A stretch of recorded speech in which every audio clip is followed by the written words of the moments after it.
Hi, magandang umaga po sa inyong lahat. Ngayon po ay 9:31 to be exact. Gusto ko lang po magpasalamat sa lahat po ng nag-pray sa akin. Alam ko po lahat kayo nagme-message sa messenger ko at nagpapahayag po ng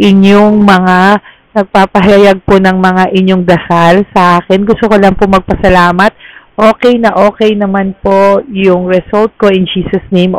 Wala pa lang po yung official sa doktor, pero yung nag-check po sa akin, wala naman po akong kahit anong bukol na nakita. Wala naman pong any very, very alarming na nakita sa aking ultrasound for whole abdomen at saka po yung breast ultrasound ko. Sinabay na rin po pala. So maraming salamat po sa inyo. Ngayon, nandito po ako na hindi na ako makaantay. Kaya po ako ay nag-message na sa inyong lahat na okay po at maraming salamat po. Okay po. Wala po akong cyst sa ovary. Wala po akong yung sa breast and whole abdomen. So far, okay naman po. At wala naman pong grabing kailangan nating wala naman pong grabe na kailangan alarming or kailangan natin ipag-worry. So maraming po salamat. Hindi ko po kayo masagot isa-isa sa messenger, pero nagpapasalamat po ako sa lahat ng nagdasal para sa akin sa araw na ito. Sobrang dagsa po yung messages sa messenger. Hindi ko na po kayo maisa-isa, pero gusto ko pong iparating sa inyo from the bottom of my heart. Thank you so much po, update po ito sa check-up ko kasi alam ko po lahat kayo nagdasal, lahat po kayo nag-worry at gusto ko pong ipagpasalamat sa inyo at ibalita sa inyo na okay po at wala po tayong dapat ipag-worry. Yun. So, na-appreciate ko po lahat kayo na nagme-message sa messenger. Pasensya na po kung meron po akong mga messages na hindi masagot kasi dumiretso na po ako sa work. Kaya, yun po, So, nag-stop lang po ako saglit, nag-break lang po ako saglit just to say thank you so much po sa inyong lahat na nagdasal at sa lahat na nagme-message, nag-worry. Wala na po kayong dapat ipag-alala. Tuloy po ang serbisyo ng Lady Elena sa inyong lahat.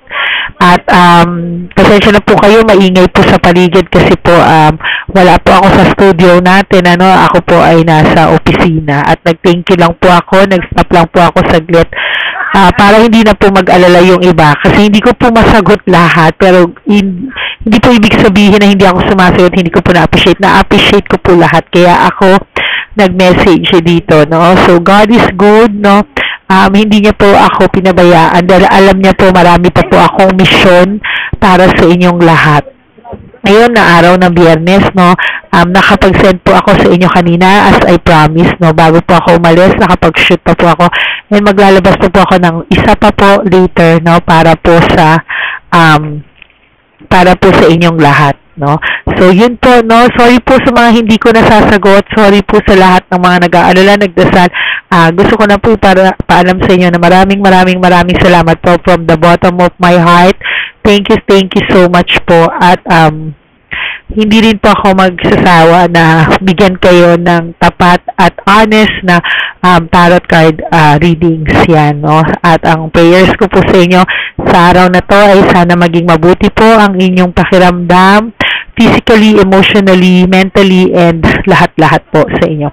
So, yun lang po, nag-update lang po ako sa inyo and maraming salamat po from the bottom of my heart dun po sa aking Lady Elena friends, Lady Elena family, Lady Elena subscribers, ayan, sa inyo pong lahat, na mga grupo ng Lady Elena, maraming pong salamat, dun po sa mga readings, tuloy po tayo so okay na po yung pakiramdam ko, so pwede na po, yun lang po. So maraming po salamat and I will all see you very soon sa lahat ng nakaschedule. Go na po lahat tayo, wala po akong hindi kakayanin kasi malakas na po yung energy ko. So makakapag-private reading na po tayo ulit. Yun, So, sa lahat po ng gustong magpa-private reading with me, you can message me at Lady Lee Elena, that's LADYLY Elena. Yan po ang aking lead sheet and only FB account, So, Diyan ko po iintayin yung mga messages nyo. Okay? So, maraming salamat po. May you have a very good day ahead of you. And, kapit lang po, no, God is good all the time. Yun lang po. I love you all, my Lady Elena friends, Lady Elena subscribers, and Lady Elena family. Thank you so much po sa lahat ng supporters, ng lahat po kayo na laging nandyan para sa akin. I love you all from the bottom of my heart. I love you all, and I'm always here for all of you po. Thank you so much, and may God bless you. Bye.